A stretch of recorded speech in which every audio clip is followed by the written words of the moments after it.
gubernur itu memimpin 54 juta rakyat. Maka gubernur harus mengetahui apa yang menjadi skala prioritas dari 54 juta itu.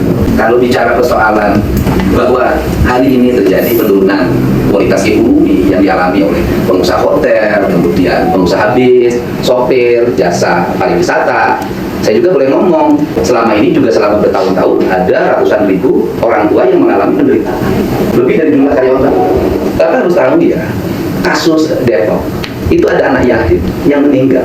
Itu untuk dapetin 1,5 juta ikut dia pulih Pak, dari sungai dia pulih pasir disimpan sampai dapat 1,5 juta, hilang, meninggal. Yang satu lagi dia sudah nggak punya ayah, ibunya itu pinjam uang ke tetangganya 1,5 juta. Setelah itu saya nyari itu travelnya siapa, nggak ada, cuma ada kantornya, orangnya hilang. Pertanyaannya, ada nggak solidaritas buat mereka? Ada nggak teman-teman yang memiliki solidaritas kemanusiaan itu, ada nggak? 1 rupiah pun itu orang nggak ada yang beli. Sekolah itu bukan untuk konsumtif, tapi untuk produktif. Pemerintah ini sudah salah terlalu lama. Karena salah terlalu lama, akibatnya sebuah kesalahan yang terus-menerus itu menjadi kebenaran.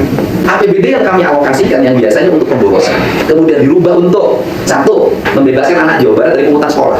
Berapa ratus ribu orang Jawa Barat yang hari ini terselamatkan dari dana APBD yang kami realokasikan untuk pembangunan. Yang kedua, membangun jalan dari 600 miliar menjadi 2,6 triliun. Siapa yang menikmati jalan? Pasar PJU. Yang dulu berapa pasar PJU? 40 miliar. 40 miliar, sekarang menjadi hampir 700 miliar. Dan kita akan menyelesaikan tahun 2026 2 triliun seluruh Jawa Barat, jalan kabupaten, jalan provinsi, jalan nasional ber-PJU rapi.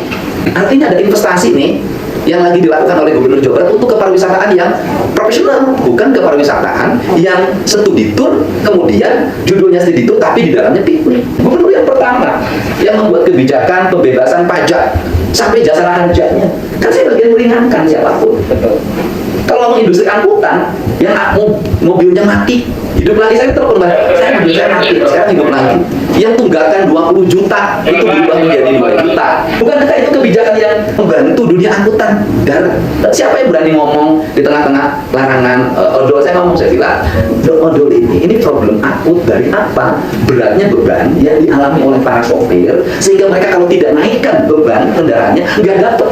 Kenapa? Karena harga spare part mahal, BBM mahal, tol mahal. Maka solusinya adalah kalau angkutan ini ingin berjalan, tol untuk angkutan barang dan angkutan umum itu harus diturunkan. Saya kan ngomong itu.